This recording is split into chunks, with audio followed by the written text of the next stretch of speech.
찰칵. 자물쇠 소리가 차갑게 울렸다. 소희야, 문을 왜 잠그니? 내가 뭘 잘못했니? 정자는 창고 안에서 두 손으로 문을 미친 듯이 두드렸다. 문 열으라고! 얼른! 밖에서 들려온 건 며느리의 차갑고 비웃는 목소리였다. 어머니, 이제 제발 좀 사라지세요. 71살까지 살았으면 됐잖아요. 오히려 집만 될 뿐이죠. 정자의 눈이 흔들렸다. 너 어떻게 나한테 그러니? 얘가 태훈이랑 결혼한다 했을 때 흔쾌히 내가 널 며느리로 맞아줬는데. 소희의 비웃음은 점점 더 독해졌다. 그래요? 시집 와서 5년간 모셔드린 것만으로도 충분하죠? 근데 그 이상 그 이하도 아니에요. 이 땅도, 이 집도 결국은 제 거예요. 어머니가 아무리 버텨봐도 내일이면 다 제 이름으로 넘어간다고요. 정자는 숨이 막히면서도 절규했다. 넌 인간도 아니야. 괴물이야. 괴물. 그러자 소희는 한층 차갑게 속삭였다. 괴물? 좋아요. 괴물이라 불러도 돼요. 괴물이든 뭐든 어머니 재산이 전부 제 손에 들어온다면 그걸로 만족이에요. 그러니까 이제 오늘 밤 영원히 여기서 썩어버리세요. 소희의 하이힐 소리가 점점 멀어져 갔다. 이야기 시작하기 전 무료 버튼인 구독과 좋아요 버튼 부탁드립니다. 알림 설정도 해두시면 새 영상이 올라올 때마다 제일 먼저 시청하실 수 있습니다. 71살 할머니가 며느리에게 당한 이 충격적인 사건, 과연 어떻게 끝날까요? 지금 바로 이야기 시작합니다. 초가을 밤 시골 마당에 장독대가 어둠처럼 늘어서 있었습니다. 달빛이 고즈넉하게 내려앉은 마당 한쪽에는 된장과 고추장이 익어가는 항아리들이 질서정연하게 자리를 잡고 있었죠. 수십 년간 이 자리를 지켜온 장독들은 마치 집안의 든든한 수호신 같았습니다. 정자가 시집와서 처음 담근 된장부터 시작해서 해마다 정성스럽게 갖고 온 그 맛의 역사가 고스란히 담겨 있었거든요. 흙냄새와 된장 내음이 은은하게 섞여나는 그 사이로 갑작스럽게 자물쇠가 찰칵 소리를 냈습니다. 그 소리는 평온했던 밤의 정적을 깨뜨리며 정자의 가슴을 서늘하게 만들었죠. 71살의 나이에도 여전히 또렷한 목소리로 정자는 며느리를 불렀습니다. 소희야, 문을 왜 잠그니? 내가 뭘 잘못했니? 하지만 돌아오는 것은 차가운 침묵뿐이었습니다. 장독대 옆 작은 창고, 그곳의 쇠문은 차갑고 무거웠죠. 정자의 손끝이 미세하게 떨렸습니다. 평생을 이 집에서 살아오며 한 번도 이런 일을 당해본 적이 없었거든요. 어머니, 잠깐만 여기 계세요. 위험하니까요. 35살의 며느리 소희가 짧고 차가운 목소리로 말했습니다. 그 말에는 평소의 따뜻함이라곤 찾아볼 수 없었죠. 소희는 5년 전 이 집으로 시집왔을 때만 해도 정자를 진짜 어머니처럼 따랐습니다. 함께 장을 담그며 웃고 명절이면 나란히 앉아 전을 부치던 그 며느리가 맞나 싶을 정도로 목소리가 차가웠어요. 문 너머로 며느리의 하이힐 소리가 점점 멀어져 갔습니다. 딸깍딸깍 그 소리가 정자의 가슴을 더욱 조였습니다. 평소 같으면 집안에서는 슬리퍼를 신고 다니던 소희였는데 오늘만큼은 마치 외출 준비를 단단히 한 것 같았어요. 정자는 벽을 더듬어 보았습니다. 손끝으로 느끼는 차가운 시멘트 벽면, 그리고 꽉 잠긴 쇠문. 어둠 속에서도 알 수 있었습니다. 이건 실수나 장난이 아니라 치밀한 계획이었다는 것을요.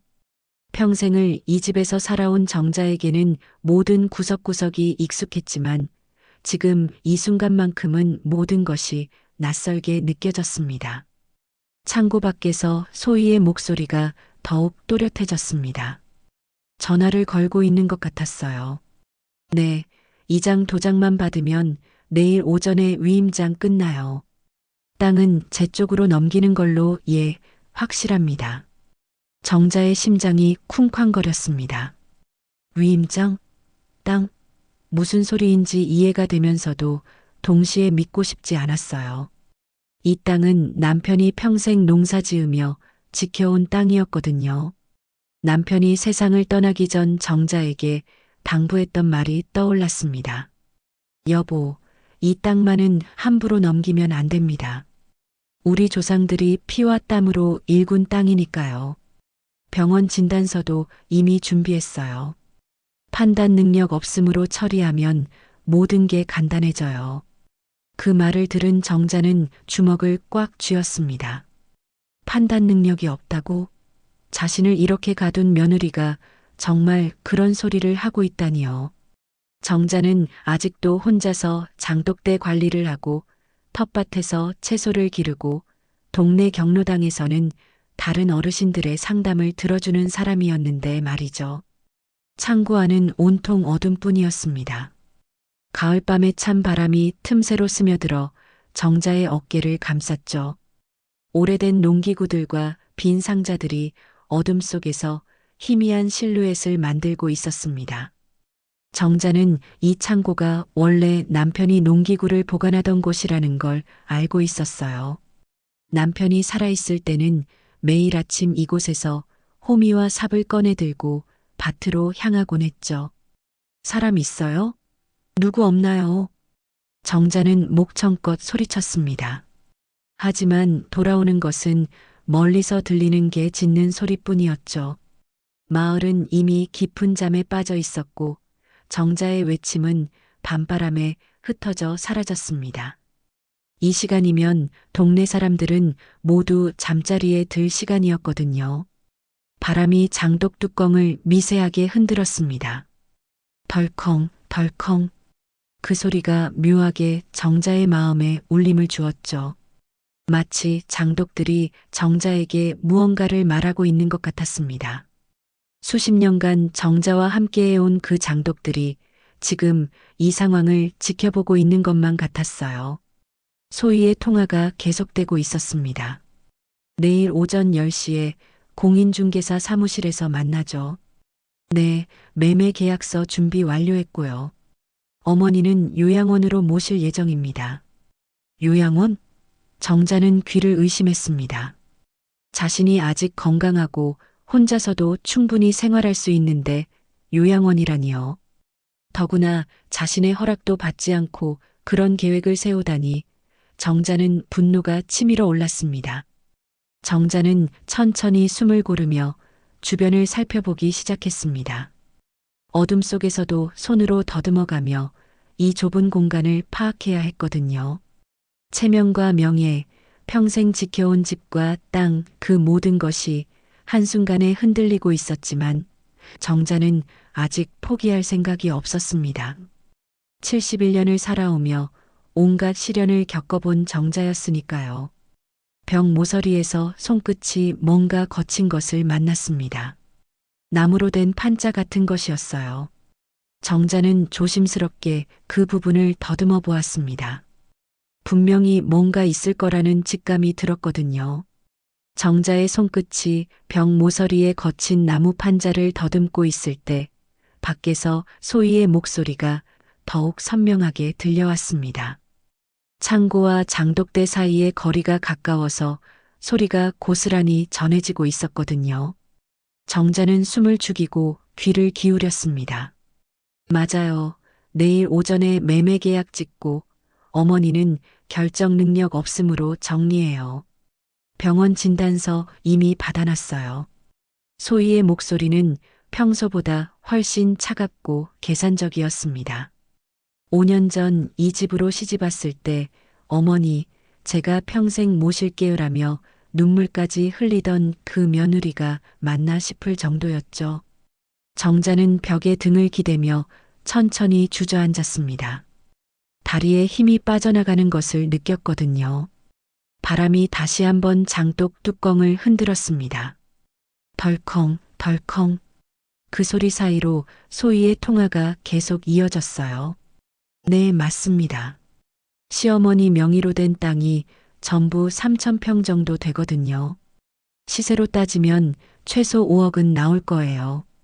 5억? 정자는 가슴이 철렁했습니다. 남편이 평생 농사 지으며 지켜온 그 땅이 며느리 입에서는 그저 돈으로만 계산되고 있었거든요. 남편 태수가 살아생전에 했던 말이 떠올랐어요.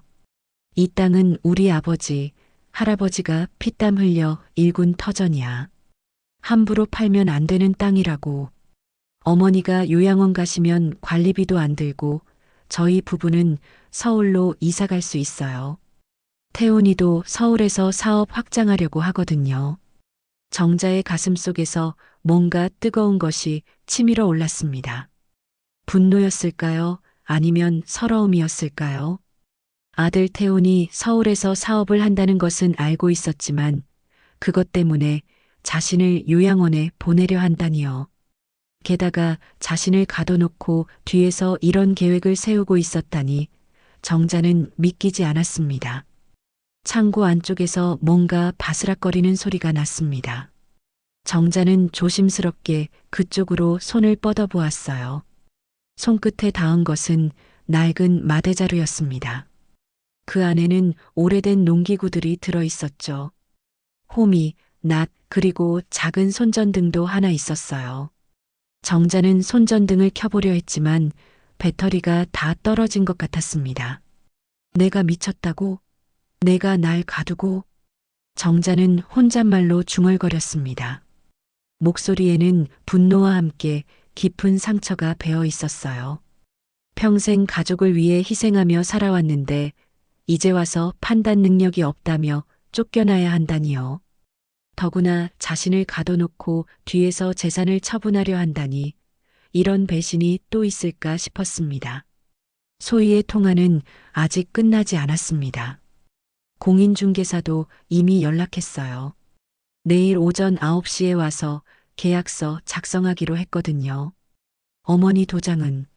네, 제가 대리로 찍을 수 있도록 위임장 준비했어요. 대리로 도장을? 정자는 소스라치게 놀랐습니다. 위임장이라는 것도 자신이 직접 작성한 게 아니라는 얘기잖아요. 정자는 이를 악물었습니다. 체면, 명예, 평생 지켜온 집과 땅, 모든 것이 한꺼번에 무너져 내리는 기분이었어요. 그때 창고 문 앞에서 발걸음 소리가 들렸습니다. 소희가 다가오고 있었어요. 정자는 재빨리 벽 쪽으로 몸을 붙였습니다. 어머니, 안에서 뭐 하세요? 소희의 목소리였습니다. 하지만 진짜 걱정하는 톤은 아니었어요. 마치 확인차 묻는 것 같았죠. 소희야, 문 좀 열어다오. 답답해서 숨이 막힐 것 같다. 정자가 간절한 목소리로 말했지만 소희는 대답하지 않았습니다. 대신 다시 전화를 걸기 시작했어요. 네, 저예요. 혹시 내일 계약할 때 문제될 게 있을까요? 시어머니가 좀. 네, 치매 기질이 있으셔서요. 치매 기질? 정자는 어이가 없었습니다. 자신이 언제 치매 증상을 보였다는 건지 모르겠어요. 동네에서도 정자만큼 정정한 할머니가 없다고 소문이 날 정도였는데 말이죠. 매주 경로당에서 다른 어르신들의 고민 상담을 해주고 복잡한 가계부 정리도 척척 해내는 사람이었거든요. 증명서요? 네, 그것도 준비했어요. 정신과 전문의한테 상담받고 진단서 받았거든요. 경도인지장애로 나왔어요. 정자는 깜짝 놀랐습니다. 자신이 언제 정신과에 가서 진단을 받았다는 건지 전혀 기억이 나지 않았거든요. 그런데 진단서가 있다니 도대체 어떻게 된 일일까요? 정자는 머릿속이 복잡해졌습니다. 바람이 더 세게 불기 시작했습니다. 장독 뚜껑들이 더욱 요란하게 덜컹거렸어요. 마치 정자의 마음속 분노를 대변하는 것 같았죠. 수십 년간 이 집을 지켜온 장독들도 지금 상황을 못마땅해 하는 것 같았어요. 네, 맞아요. 요양원도 이미 연락했어요. 다음 주부터 입소 가능하다고 하더라고요. 보증금은? 네, 집 팔면 충분히 나올 거예요. 집까지 판다고? 정자는 숨이 막혔습니다. 이 집은 시아버지 때부터 살아온 집이었어요. 정자가 19살에 시집와서 50년 넘게 살아온 터전이기도 했고요. 아이들을 낳고 기르고 남편과 함께 늙어가며 추억을 쌓은 소중한 공간인데 그것마저 팔아버리겠다니요. 정자는 주먹을 꽉 쥐고 벽을 쳤습니다. 하지만 소리가 날까봐 세게 치지는 못했어요. 대신 마음속으로 되뇌었습니다. 이럴 수는 없다. 절대 이렇게 당할 수는 없어. 71년을 살아오며 온갖 어려움을 겪어봤지만 이런 배신은 처음이었습니다. 그것도 가족에게서 당하는 배신 말이죠. 하지만 정자는 아직 포기하지 않았습니다. 반드시 방법이 있을 거라고 믿었거든요. 창고 벽에서 들려오는 바람소리 사이로 소희의 마지막 통화 내용이 들렸습니다. 그럼 내일 오전 10시에 뵙겠어요. 모든 준비는 완료됐으니까 걱정 마세요. 통화가 끝나자 소희의 발걸음이 다시 집 쪽으로 향했습니다. 정자는 어둠 속에서 혼자 남겨졌죠. 하지만 이제 상황이 명확해졌습니다. 내일 아침이면 모든 게 끝날 수도 있다는 것을요. 소희의 발걸음이 완전히 사라지자 정자는 다시 벽을 더듬기 시작했습니다. 아까 손끝에 닿았던 거친 나무 판자가 신경 쓰였거든요.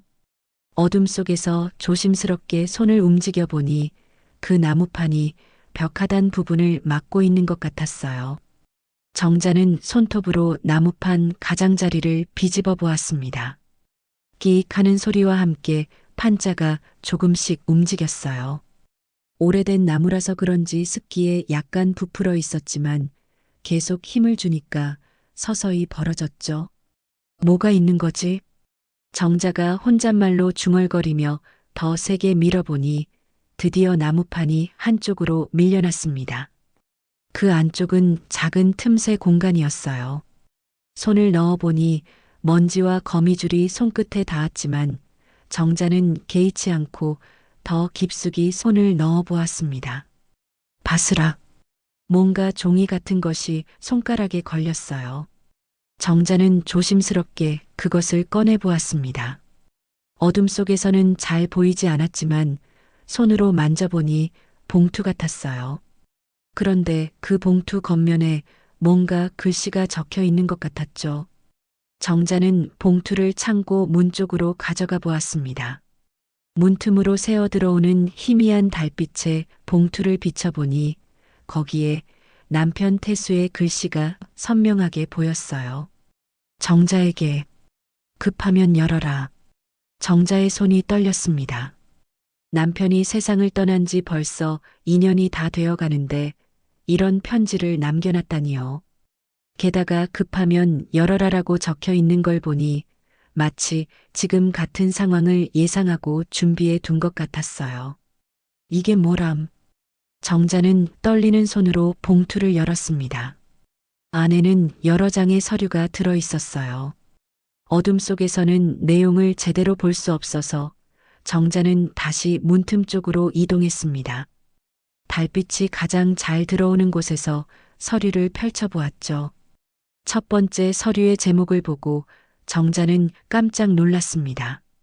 조건부 증여각서라고 적혀 있었거든요. 남편의 정성스런 글씨로 빼곡하게 적혀 있었어요. 배우자 강정자에게 전 재산을 조건부로 증여한다. 만약 며느리 김소희가 부양 의무를 포기하거나 강제행위를 할 경우 해당 재산은 마을 경로당 기부로 전환한다. 정자는 서류를 다시 한번 자세히 읽어보았습니다. 공증 스탬프도 선명하게 찍혀 있었고 남편의 도장도 정확하게 찍혀 있었어요. 날짜를 보니 남편이 돌아가시기 한 달 전에 작성된 것 같았죠. 두 번째 서류는 더욱 놀라웠습니다. 정신감정에 관한 서류였어요. 남편이 정자의 정신 상태가 정상임을 증명하는 의사소견서를 미리 받아둔 것이었죠. 그것도 여러 병원에서 말이에요. 당신, 이런 걸 언제? 정자의 눈에서 뜨거운 눈물이 흘러내렸습니다. 남편이 자신을 얼마나 세심하게 보호하려고 했는지 알 수 있었거든요. 아마 며느리 소희의 평소 행동을 보면서 혹시나 하는 마음에 미리 준비해 둔 것 같았어요. 봉투 안에는 또 다른 것이 들어 있었습니다. 작은 녹음기였어요. 정자는 조심스럽게 재생 버튼을 눌러보았습니다. 남편의 목소리가 작게 흘러나왔죠. 여보, 혹시라도 누가 당신을 몰아붙이면 이걸 이장님과 경찰에 바로 보여주세요. 저는 당신이 끝까지 이 집에서 편안하게 지내셨으면 좋겠어요. 그리고 만약 며느리가 이상한 짓을 하면 이 각서대로 재산을 경로당에 기부해 버리세요. 당신 인생은 당신이 지키는 겁니다. 정자는 녹음기를 가슴에 꼭 안았습니다. 남편이 얼마나 자신을 사랑했는지, 그리고 얼마나 깊이 생각해서 이런 준비를 해뒀는지 알 수 있었거든요. 동시에 며느리에 대한 남편의 불안감도 느낄 수 있었어요. 봉투 안에서 마지막으로 나온 것은 작은 쪽지였습니다. 남편의 글씨로 이렇게 적혀 있었어요. 정자야, 당신은 누구보다 강한 사람입니다. 71년을 살아오며 온갖 어려움을 이겨냈잖아요. 이번에도 이길 수 있을 거예요. 포기하지 말고 끝까지 싸우세요. 당신 편은 항상 있을 겁니다. 정자의 눈에서 눈물이 더욱 많이 흘러내렸습니다. 하지만 이제는 슬픔의 눈물이 아니었어요. 희망의 눈물이었죠. 남편이 마지막까지 자신을 지키려고 애썼다는 것을 알게 됐거든요. 정자는 서류들을 다시 한번 차근차근 살펴보았습니다. 조건부 증여각서에는 아주 중요한 내용이 적혀 있었어요. 만약 며느리가 정자를 강제로 요양원에 보내거나 재산을 몰래 처분하려고 하면 모든 재산이 자동으로 경로당 기부로 넘어간다는 내용이었죠. 소희가 이걸 알까? 정자는 생각해 보았습니다.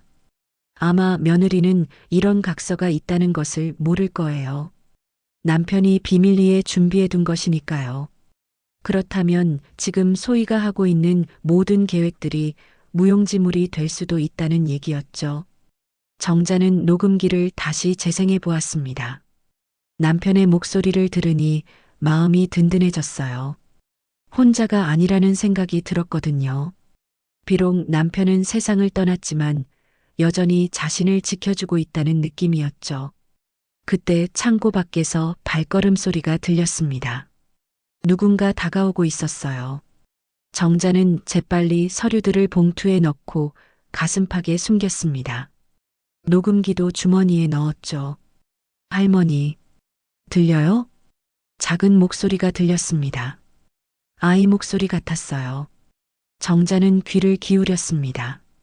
나, 여기 있어요. 분명히 손자 민재의 목소리였습니다. 10살 된 민재가 이 밤에 왜 여기에 있는 걸까요?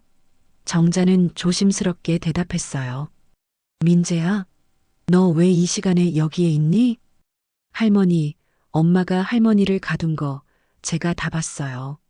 민재의 목소리에는 울먹임이 섞여 있었습니다. 정자의 가슴이 뜨거워졌어요. 손자만은 자신을 이해해주고 있었던 거죠. 정자는 마음속에서 불씨가 켜지는 것을 느꼈습니다. 남편이 남겨준 무기도 있고 손자도 자신 편이 되어주고 있으니까요. 이제 정말 살아나갈 수 있을 것 같았어요. 내 발로 당당하게 말이죠. 민재야, 너 정말 괜찮니? 이 늦은 시간에 밖에 나와 있으면 안 되는데. 정자는 창고 문에 바짝 다가가서 손자에게 말했습니다. 민재의 작은 흐느낌 소리가 문 너머로 들려왔어요. 10살 아이가 이런 상황을 목격한다는 게 얼마나 충격적일지 정자는 충분히 이해할 수 있었습니다. 할머니, 저 무서워요. 엄마가 할머니한테 왜 그러는 거예요? 민재의 목소리에는 혼란과 두려움이 가득했습니다. 평소 착하고 순종적이던 엄마가 갑자기 할머니를 창고에 가둬버리는 모습을 본 아이로서는 당연한 반응이었죠. 정자는 마음이 아팠습니다. 어른들의 문제로 인해 순수한 아이까지 상처받는 모습을 보니까요.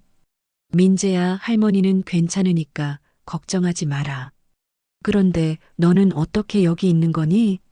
저 화장실 가려고 일어났는데 엄마가 전화하면서 할머니를 가두는 걸 봤어요.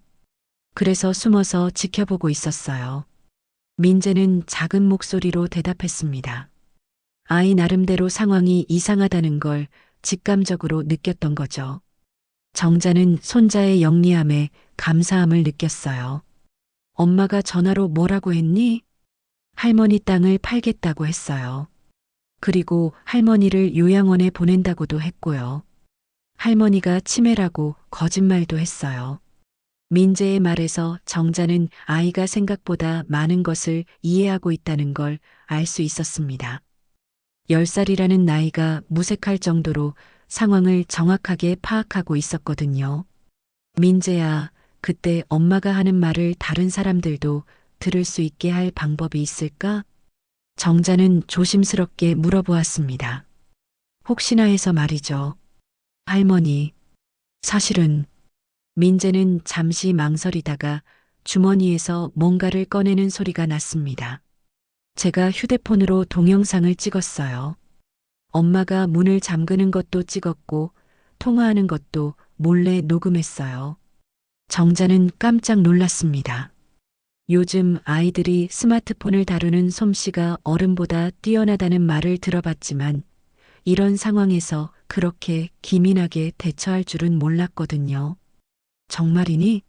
민재야, 그럼 그 동영상을 어른들한테 보여줄 수 있겠니? 네, 할머니. 그런데 엄마한테 들키면 혼날 것 같아서 무서워요. 민재의 목소리에서 두려움이 느껴졌습니다. 아무리 영리한 아이라고 해도 결국은 10살 아이였거든요. 엄마에게 반항한다는 것 자체가 큰 용기가 필요한 일이었죠. 민재야, 할머니가 여기서 나갈 수 있도록 도와줄 수 있겠니? 이장님 댁에 가서 도움을 요청해보자. 정자는 손자에게 부탁했습니다. 지금 상황에서는 민재가 유일한 희망이었거든요.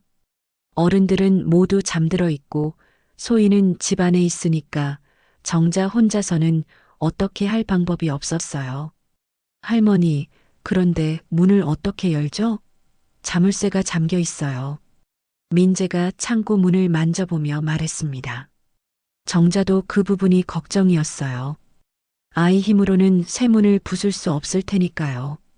민재야, 문은 나중에 생각하고 일단 이장님께 가서 상황을 말씀드려보자.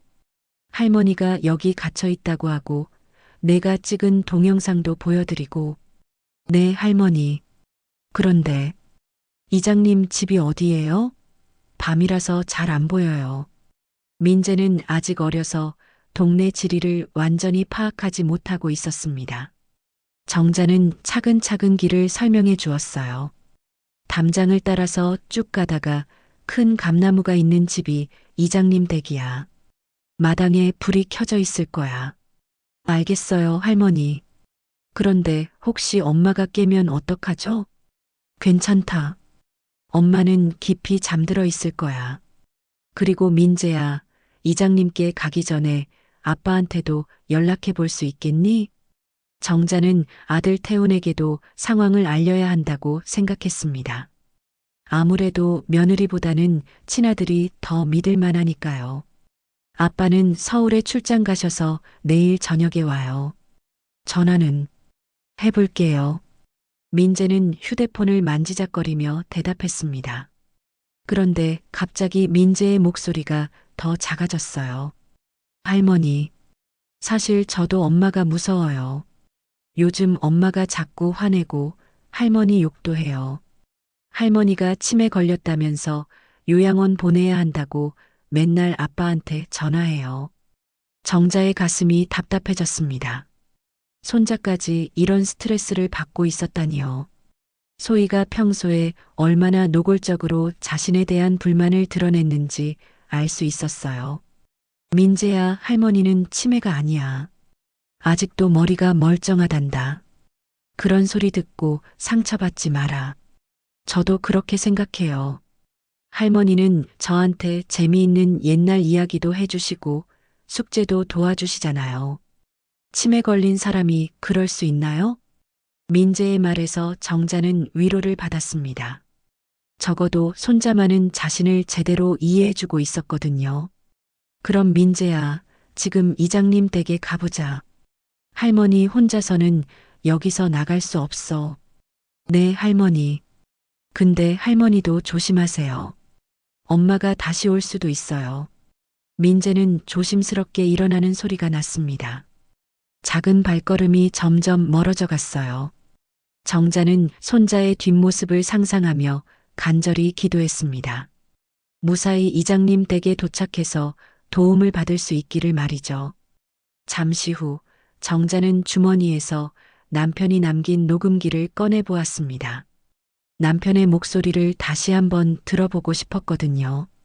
당신 인생은 당신이 지키는 겁니다. 남편의 말이 다시 한번 정자의 마음에 힘을 불어넣어 주었습니다. 그리고 이제는 혼자가 아니었어요. 손자 민재가 자신을 도와주고 있었고 남편이 미리 준비해둔 증거들도 있었으니까요. 정자는 봉투 안의 서류들을 다시 한번 확인해 보았습니다. 조건부 증여각서와 정신감정 서류들이 모두 제자리에 있었어요. 이제 이 증거들과 민재가 찍은 동영상만 있으면 소희의 계획을 막을 수 있을 것 같았습니다. 멀리서 개 짖는 소리가 들렸습니다. 아마 민재가 지나가면서 동네 개들이 짖는 소리일 거예요. 정자는 손자가 무사히 이장님 댁에 도착하기를 바라며 기다렸습니다. 그때 집 쪽에서 소희의 목소리가 들렸습니다. 민재야? 민재 어디 갔니? 소희가 민재를 찾고 있었습니다. 정자의 심장이 빨리 뛰기 시작했어요. 혹시 민재가 들킬까봐 걱정이 됐거든요. 하지만 이미 멀리 간 것 같아서 다행이었습니다. 정자는 창고 문에 귀를 기울이며 밖의 상황을 주의 깊게 들었습니다. 곧 도움이 올 거라는 희망을 품으면서 말이죠. 민재야? 민재 어디 갔니? 소희의 목소리가 점점 가까워졌습니다. 정자는 숨을 죽이고 귀를 기울였어요. 소희가 집 밖으로 나와서 민재를 찾고 있는 것 같았습니다.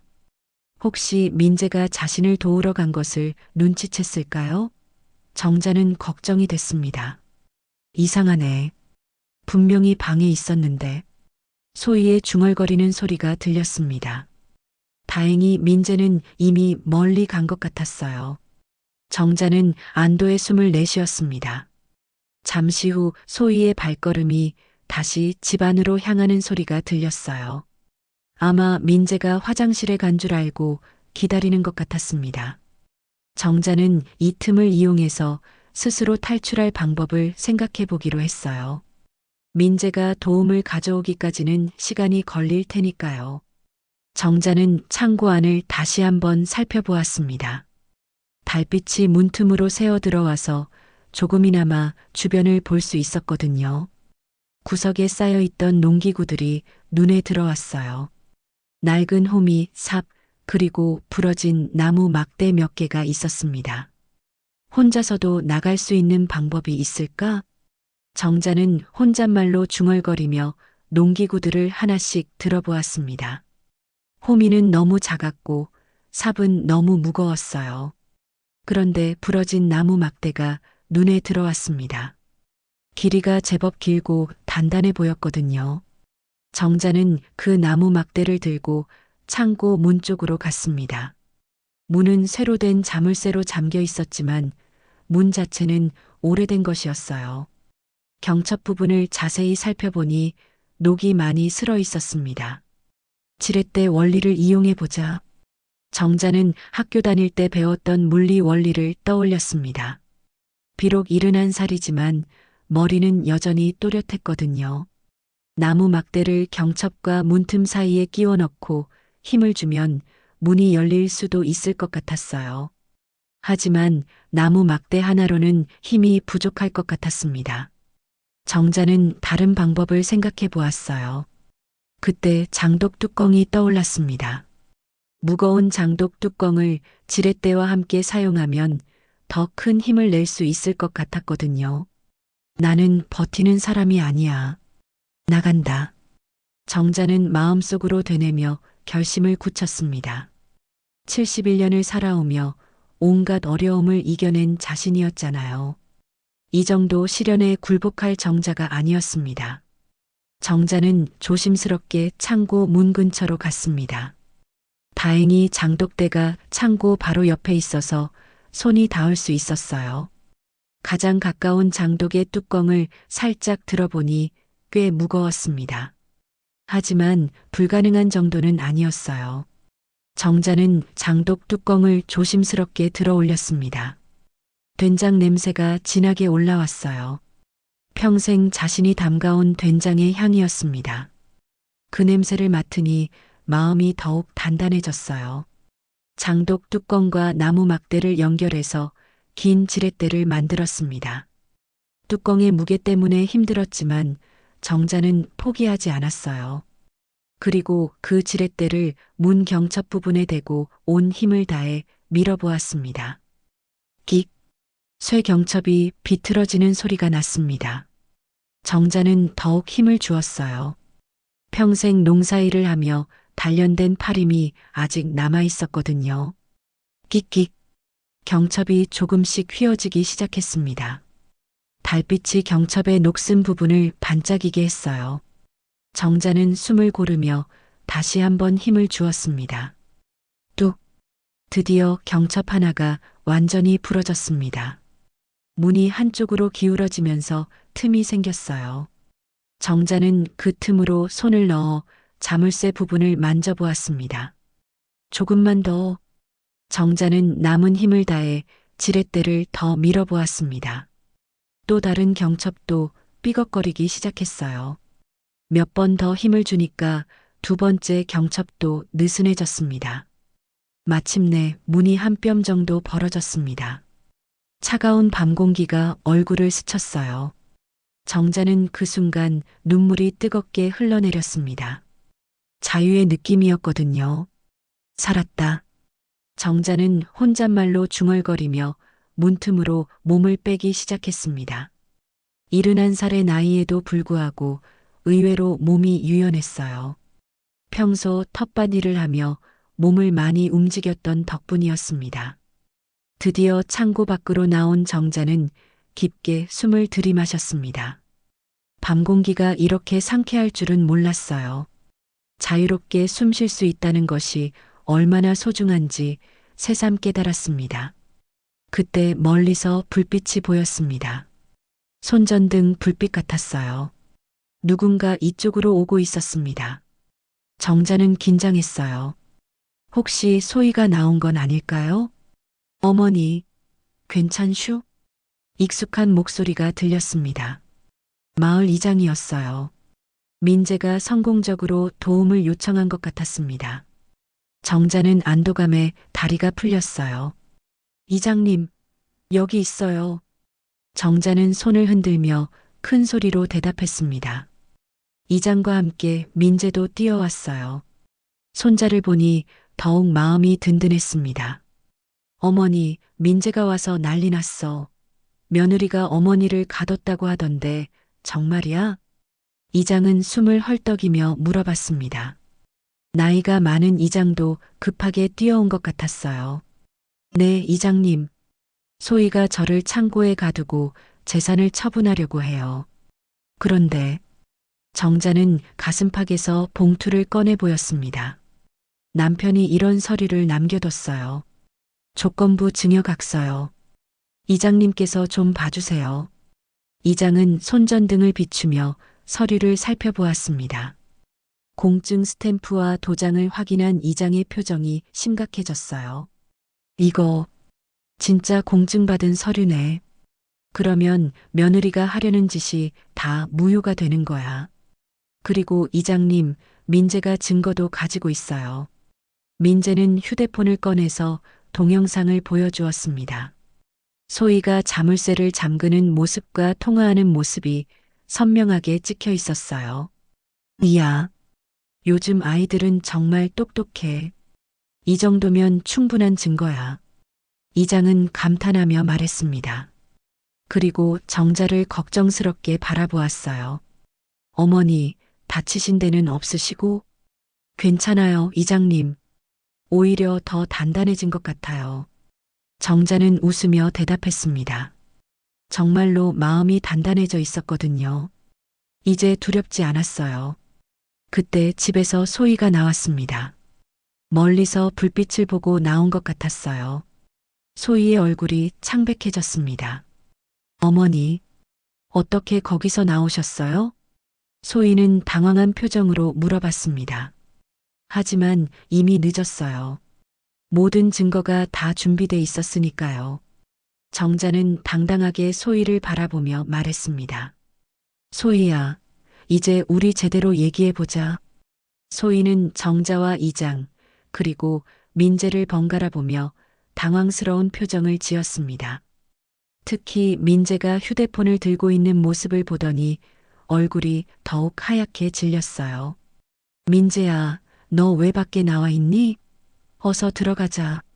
소희는 최대한 평온한 척하며 민재에게 다가가려 했습니다. 하지만 민재는 할머니 뒤로 숨어버렸어요. 소희야, 잠깐만. 이장이 손을 내밀며 소희를 제지했습니다. 일단 마을회관으로 가자. 얘기할 게 많을 것 같아. 이장의 제안에 정자는 고개를 끄덕였습니다. 지금 이 상황을 제대로 정리해야 할 시간이었거든요. 소희는 여전히 침착한 표정을 유지하려 노력했지만 손끝이 미세하게 떨리고 있었어요. 마을회관에 도착하자 이장이 형광등을 켰습니다. 환한 불빛 아래에서 모든 것이 더욱 선명하게 드러났어요. 정자는 의자에 앉으면서도 등을 곧게 펴고 있었습니다. 71년을 살아오며 이런 상황을 겪어본 적은 없었지만 결코 위축되지 않았거든요. 자, 그럼 차근차근 얘기해보자. 이장이 중재자 역할을 하며 말문을 열었습니다. 소희 씨, 어머니를 왜 창고에 가뒀어? 어머니가 밤마다 길을 잃고 다니세요. 제가 보호한 거예요. 소희는 미리 준비해둔 듯한 대답을 했습니다. 하지만 목소리에 확신이 부족했어요. 보호가 아니라 감금이요. 이장은 단호하게 말했습니다. 그리고 이장 집 외부 CCTV에 자네가 자물쇠 잠그는 거 다 찍혔어. 소희의 얼굴이 순간 굳어졌습니다. CCTV까지 있다는 것은 예상하지 못했던 것 같았어요. 그건 소희가 변명하려 하는 순간 민재가 휴대폰을 꺼내 들었습니다. 이장님, 제가 찍은 동영상 보여드릴게요. 민재는 용기를 내어 휴대폰 화면을 이장에게 보여주었습니다. 화면 속에서는 소희가 전화를 하며 창고 문에 자물쇠를 잠그는 모습이 선명하게 보였어요. 이야, 민재 참 잘했네. 이장은 감탄하며 동영상을 자세히 살펴보았습니다. 화질이 생각보다 선명해서 모든 것이 다 보였거든요. 그리고 통화 내용도 녹음했어요. 민재가 또 다른 파일을 재생하자 소희의 목소리가 또렷하게 흘러나왔습니다. 진단서로 판단 능력 없음 처리해요. 도장만 받으면 땅은 제 겁니다. 회관 안이 순간 정적에 휩싸였습니다. 소희의 얼굴이 창백해졌어요. 자신의 목소리가 그대로 녹음되어 있다는 사실을 믿을 수 없다는 표정이었죠. 내일 오전에 매매 계약 찍고 어머니는 요양원으로 모실 예정입니다. 녹음이 계속 재생되자 이장의 표정도 점점 심각해졌습니다. 소희가 계획적으로 정자를 제거하려 했다는 것이 명백해졌거든요. 소희 씨, 이게 뭔 소리야? 이장이 따져 묻자 소희는 더 이상 변명할 말이 없어 보였습니다. 그리고 이것도 보세요. 정자는 조용히 봉투를 꺼내서 이장에게 건네주었습니다. 남편 태수가 남긴 조건부 증여각서였어요. 이장은 서류를 펼쳐서 꼼꼼히 읽어보았습니다. 공증 스탬프와 도장을 확인하고 나서 고개를 끄덕였어요. 이거 진짜 공증받은 서류네. 그러면 이장이 소희를 바라보며 말했습니다. 소희 씨, 자네가 지금까지 계획한 모든 게 무효야. 이 각서에 따르면 자네가 어머니한테 강제행위를 하면 모든 재산이 경로당으로 넘어간다고 되어 있어. 소희는 그제야 심각성을 깨달은 듯 표정이 완전히 변했습니다. 그런 서류가 있다는 걸 왜 몰랐죠? 남편이 비밀리에 준비해 둔 거야. 정자가 차분하게 대답했습니다. 당신이 나한테 이런 짓을 할 걸 미리 알았던 것 같아. 소희는 잠시 말문이 막혔습니다. 그러더니 갑자기 감정이 폭발했어요. 저도 사정이 있어요. 태훈이 사업이 망해가고 있어요. 빚이 너무 많아서. 소희의 목소리에 절망이 섞여 있었습니다. 그래서 어머니 재산을 노렸다는 거야?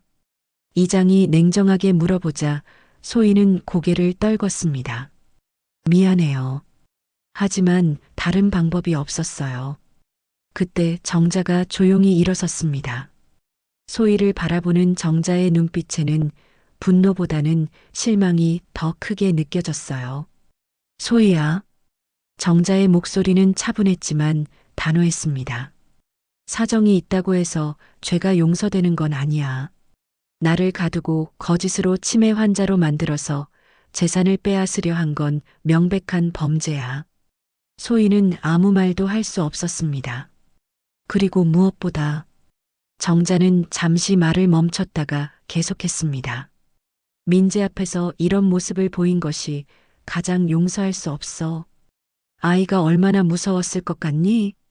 민재는 할머니 옆에 서서 엄마를 바라보고 있었습니다. 10살 아이의 눈에 배신감과 혼란이 느껴졌어요. 이장님, 정자가 이장을 향해 말했습니다. 경찰에 신고해 주세요. 감금죄와 사기 미수로요. 이장은 고개를 끄덕이며 휴대폰을 꺼내 들었습니다. 그래야겠어. 이 정도면 충분한 증거니까. 잠깐만요. 소희가 급하게 말했습니다. 제발, 한 번만 용서해 주세요. 다시는 이런 일 안 할게요. 하지만 정자는 흔들리지 않았습니다. 소희야, 용서는 나중 일이고 일단 잘못은 잘못이야. 정자는 단호하게 말했습니다. 내가 잠근 문은 결국 내 인생을 가둔 자물쇠가 될 거야. 이장이 112에 전화를 걸기 시작했습니다. 소희는 그제야 자신이 저지른 일의 심각성을 완전히 깨달은 것 같았어요. 어머니, 정말 미안해요. 소희는 눈물을 흘리며 말했습니다. 하지만 이미 늦었어요. 선을 넘어버린 일을 되돌릴 수는 없었거든요. 정자는 소희를 바라보며 마지막으로 말했습니다. 사람은 누구나 어려움이 있어. 하지만 그 어려움을 다른 사람을 해치는 것으로 해결하려 하면 안 되는 거야. 멀리서 경찰차 사이렌 소리가 들려오기 시작했습니다. 긴 밤이 드디어 끝나가고 있었어요. 경찰차 불빛이 마을회관을 밝게 비추며 멈춰 섰습니다. 2명의 경찰관이 내려서 회관 안으로 들어왔어요. 정자는 침착하게 상황을 설명하기 시작했습니다. 며느리가 저를 창고에 가두고 제 재산을 처분하려고 했습니다. 여기 증거들이 있어요. 정자는 민재가 찍은 동영상과 녹음 파일, 그리고 남편이 남긴 각서를 차례로 보여주었습니다.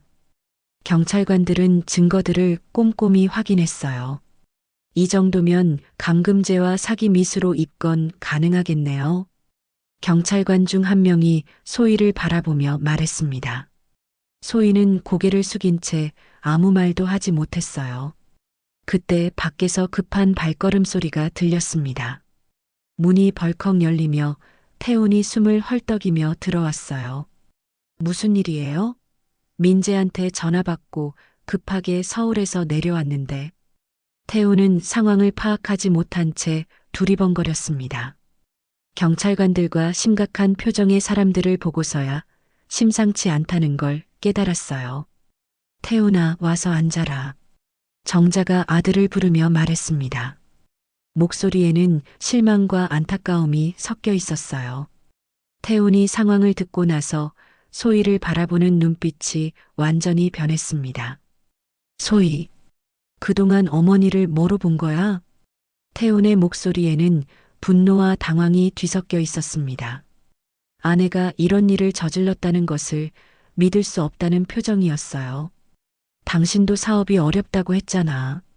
나도 답답해서. 소희가 변명하려 했지만 태훈은 손사래를 쳤습니다. 사업이 어려우면 어려운 대로 해결할 방법을 찾는 거지. 어머니를 해치면 되는 거야? 태훈은 소희에게서 고개를 돌리고 정자에게 무릎을 꿇었습니다. 엄마, 정말 죄송합니다. 제가 아내를 제대로 못 봤어요. 정자는 아들의 모습을 보며 복잡한 마음이 들었습니다. 태훈 자체는 나쁜 아이가 아니었거든요. 다만 아내의 속마음을 제대로 파악하지 못했을 뿐이었어요. 태훈아, 일어나라. 내 잘못은 아니야. 정자가 아들의 어깨를 붙잡으며 말했습니다. 하지만 앞으로는 가족을 더 잘 돌봐야겠다. 소희는 남편과 시어머니의 대화를 듣고 있다가 갑자기 감정이 폭발했습니다. 난 가족을 지킨 거야. 이 집도 땅도 내 노후도. 남의 노후를 부수고 내 노후를 말하지 마라. 정자가 단호하게 말을 끊었습니다. 71년을 살아온 연륜에서 우러나오는 위험이 있었어요. 경찰관이 소희에게 다가갔습니다. 김소혜 씨 현행범으로 체포합니다. 감금죄와 사기 미수 혐의로요. 잠깐만. 나도 사정이 있어요. 빚이 많아서. 아이도 있고. 소희가 절규하듯 말했지만 이장이 고개를 저었습니다. 사정이 죄를 덮지 못해. 감금은 감금이고 사기는 사기야. 민재는 엄마가 수갑을 차는 모습을 보고 눈물을 흘렸습니다. 아무리 잘못한 엄마라도 10살 아이에게는 여전히 엄마였거든요. 정자는 손자를 품에 안으며 말했습니다. 민재야, 울지 마라. 엄마는 잘못을 했으니까 그에 대한 책임을 지는 거야. 할머니, 엄마가 나쁜 사람이에요? 민재가 눈물 범벅이 된 얼굴로 물어봤습니다. 나쁜 사람은 아니야. 다만 잘못된 선택을 한 거지. 사람은 누구나 실수할 수 있어. 중요한 건 그 실수를 인정하고 고치는 거야. 정자는 손자를 달래면서도 소희를 바라봤습니다. 여전히 분노가 있었지만 동시에 안타까운 마음도 있었어요. 경찰관이 소희를 데리고 나가려 할 때 정자가 마지막으로 말했습니다. 소희야. 소희가 돌아봤습니다. 내가 잠근 문은 결국 내 인생을 가둔 자물쇠가 될 거라고 했지? 그 말 잊지 마라. 소희는 고개를 떨궜습니다. 더 이상 할 말이 없었거든요. 그리고 정자는 잠시 망설이다가 계속했습니다. 감옥에서 나오면 제대로 다시 시작해. 민재는 여전히 내 아들이니까. 소희의 눈에서 뜨거운 눈물이 흘러내렸습니다. 시어머니의 마지막 말에 뭔가 깨달은 것 같았어요. 경찰차가 떠나고 나자 회관안이 조용해졌습니다. 태우는 어머니 앞에서 다시 무릎을 꿇었어요. 엄마, 앞으로 제가 제대로 모실게요. 서울 사업도 정리하고 이곳에서 살겠어요. 태훈아, 무릎 꿇지 마라. 정자가 아들을 일으키며 말했습니다. 내가 잘못한 게 아니잖니. 다만 앞으로는 가족을 더 세심하게 보살펴야겠다. 민재가 아버지와 할머니 사이에 끼어들었습니다. 아빠, 할머니, 우리 이제 어떻게 되는 거예요? 정자는 손자를 안으며 웃었습니다. 우리는 다시 시작하는 거야. 더 단단한 가족이 되어서 말이야. 이장도 옆에서 고개를 끄덕였습니다. 정자 어머니, 정말 대단하세요. 71살에 이런 일을 이겨내다니. 이장님, 나이가 많다고 해서 당하고 살 순 없잖아요. 정자는 당당하게 말했습니다. 내 노후는 내 손으로 지키는 거예요. 그리고 더 약한 손부터 먼저 붙드는 거고요. 태우는 어머니의 말을 들으며 새삼 대단함을 느꼈습니다. 엄마, 저 정말 몰랐어요. 어머니가 이렇게 강한 분인 줄. 강한 게 아니라 포기하지 않는 거야. 정자는 창문을 바라보며 말했습니다. 동쪽 하늘이 조금씩 밝아오고 있었어요. 71년을 살아오면서 배운 게 있다면 끝까지 포기하지 않으면 반드시 방법이 있다는 거야. 민재가 할머니 손을 꼭 잡았습니다. 할머니, 저도 할머니처럼 강한 사람이 될 거예요. 그래, 우리 민재. 하지만 강한 것보다 중요한 건 옳은 일을 하는 거야. 정자는 손자를 바라보며 미소를 지었습니다. 이 모든 시련이 오히려 가족을 더 단단하게 만들어준 것 같았어요. 새벽 공기가 창문 틈으로 들어왔습니다. 긴 밤이 지나고 새로운 하루가 시작되고 있었죠. 며칠이 지난 후 장독대는 다시 햇살을 마시고 있었습니다. 정자는 아침 일찍 일어나서 장독 뚜껑을 하나씩 열어보았어요. 그날 밤의 일로 조금 흔들렸던 된장들도 다시 제자리를 찾아가고 있었습니다. 할머니, 뭐 하세요? 민재가 학교 가기 전에 마당으로 나와서 물어봤습니다. 그 일 이후로 민재는 할머니를 더욱 가까이 하게 됐어요. 된장 상태를 확인하고 있어. 잘 익어가고 있나 하고 말이야. 정자는 웃으며 대답했습니다. 된장을 젓가락으로 살짝 찍어 맛을 보니 깊고 진한 맛이 우러나왔어요. 할머니, 된장도 상처를 받으면 맛이 변해요? 민재의 순수한 질문에 정자는 잠시 생각해 보았습니다. 그럴 수도 있지. 하지만 시간이 지나면 오히려 더 깊은 맛이 나기도 해. 정자는 장독 뚜껑을 덮으며 계속했습니다. 사람도 마찬가지야. 힘든 일을 겪으면 처음에는 아프지만 시간이 지나면 그 경험이 더 단단하고 깊은 사람으로 만들어주지. 태훈이 집에서 나와 어머니와 아들의 대화를 듣고 있었습니다. 서울 사업을 정리하고 마을로 내려온 지 일주일이 됐어요. 엄마, 시청에서 연락 왔어요. 공증 갱신 것 말이에요. 아, 그래. 오늘 가봐야지. 정자는 남편이 남긴 각서를 바탕으로 재산 관리 방식을 새롭게 정비하고 있었습니다. 이번 일을 계기로 더욱 체계적으로 관리해야겠다고 생각했거든요. 그리고 엄마 경로당에서도 연락 왔어요. 어머니께서 기부하신다는 땅 일부에 대해서요. 정자는 고개를 끄덕였습니다. 남편의 각서에 나와 있는 대로 땅의 일부를 경로당 기금으로 기부하기로 결정했어요. 그리고 일부는 민재의 장학금으로 따로 떼어놨죠. 이 집은 사랑이 숙성되는 데 쓰일 거야. 억지로 뺏기엔 맛이 상하지. 정자의 말에 태우는 고개를 끄덕였습니다. 어머니의 지혜로운 결정에 감동받았거든요. 엄마, 나 다시 배울게. 가족을 돌보는 법. 태훈의 목소리에는 진심이 담겨 있었습니다. 그동안 사업에만 매달려 가족을 제대로 보지 못했다는 반성이 있었어요. 태훈아, 늦지 않았어. 가족은 언제든 다시 시작할 수 있어. 그때 마을 이장이 대문으로 들어왔습니다. 손에는 신문을 들고 있었어요. 정자 어머니, 신문에 나왔어요. 이장이 신문을 펼쳐 보이니 지역사회면에 정자의 이야기가 실려 있었습니다. 71세 할머니의 용기 있는 대응이라는 제목이었어요. 어머니께서 이번 일로 많은 사람들에게 용기를 주셨어요. 나이가 들어도 포기하지 않으면 된다는 희망을 말이죠. 정자는 신문을 읽어보며 쑥스러워했습니다. 이런 걸로 신문에까지 나다니. 당연히 나야 해요. 요즘 같은 시대에 이런 용기를 보여주는 어르신이 어디 있어요? 이장의 말에 태훈도 고개를 끄덕였습니다.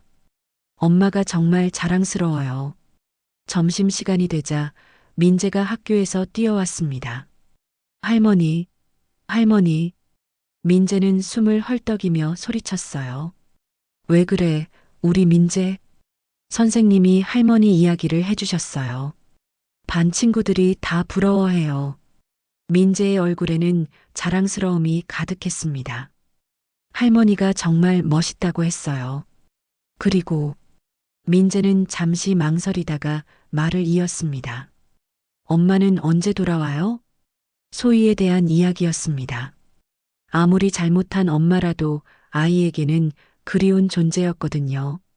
민재야, 엄마는 자신이 한 잘못에 대해 책임을 지고 있어. 조금 더 기다려야 해. 정자는 손자의 머리를 쓰다듬으며 말했습니다. 하지만 엄마가 돌아오면 우리 다시 가족이 될 수 있을까요? 물론이지. 가족은 한 번 가족이면 영원한 가족이야. 다만 서로를 더 이해하고 사랑하는 방법을 배워야 해. 그날 오후 정자는 혼자 장독대 앞에 앉아 있었습니다. 햇살이 따뜻하게 내리쬐고 있었어요. 남편 태수가 살아있을 때 함께 앉아있던 그 자리였습니다. 당신 고마워요. 정자는 하늘을 바라보며 혼잣말했습니다. 당신이 남겨준 각서 덕분에 우리 가족이 다시 하나가 될 수 있었어요. 바람이 살랑 불어와 정자의 머리카락을 스쳤습니다. 마치 남편이 대답하는 것 같았어요. 태훈이 어머니 옆에 앉았습니다. 엄마, 뭐 생각하세요? 너희 아버지 생각하고 있어. 그리고 앞으로 우리가 어떻게 살아갈지도. 어떻게 살고 싶으세요? 태훈이 조심스럽게 물어봤습니다. 평범하게 하지만 서로를 소중히 여기면서 살고 싶어. 그리고 혹시 우리처럼 어려운 상황에 있는 다른 어르신들이 있으면 도와드리고도 싶고. 정자의 말에 태훈은 감동했습니다. 엄마, 그럼 경로당에서 상담 봉사활동을 해보시는 게 어때요? 어머니의 경험이 다른 분들에게 큰 도움이 될 것 같아요. 좋은 생각이네. 한번 생각해 볼게. 민재가 뛰어와서 할머니와 아버지 사이에 앉았습니다. 할머니, 장독에 비밀도 있어요? 민재의 질문에 정자는 웃었습니다. 있지. 도망치지 않는 마음. 도망치지 않는 마음이요? 그래. 어떤 어려움이 와도 포기하지 않고 끝까지 맞서는 마음 말이야. 정자는 장독 뚜껑을 가리키며 말했습니다. 이 장독들처럼 말이야. 비바람이 와도 추운 겨울이 와도 묵묵히 제자리를 지키면서 맛있는 된장을 만들어내잖니. 민재는 고개를 끄덕였습니다. 저도 할머니처럼 강한 사람이 될 거예요. 강한 것보다 중요한 건 옳은 일을 하는 거야. 그리고 혼자가 아니라 함께 하는 거지. 해가 서쪽으로 기울어가고 있었습니다. 장독 뚜껑들이 둥글게 빛나고 있었어요. 오래된 된장처럼 상처도 시간이 지나면 깊은 맛이 된다는 것을 정자는 이제 확실히 알 수 있었습니다. 정자는 마지막으로 장독대를 한 바퀴 돌았습니다. 그리고 가장 오래된 장독 앞에서 멈춰 섰어요. 내 노후는 내 손으로 지킨다. 정자는 단호하게 말했습니다. 그리고 더 약한 손부터 먼저 붙든다. 태훈과 민재가 정자의 양옆에 섰습니다. 세 사람은 장독대를 바라보며 조용히 서 있었어요. 가족이라는 것의 진짜 의미를 새삼 느끼는 시간이었습니다. 저녁 노을이 장독대를 붉게 물들였습니다. 내일은 또 새로운 하루가 시작될 거였어요. 정자에게는 두렵지 않은 내일이었습니다. 가족이 함께 있고 포기하지 않는 마음이 있으니까요. 오늘 이야기 여러분이라면 어떻게 하셨을까요? 여러분의 생각을 꼭 댓글로 남겨주세요.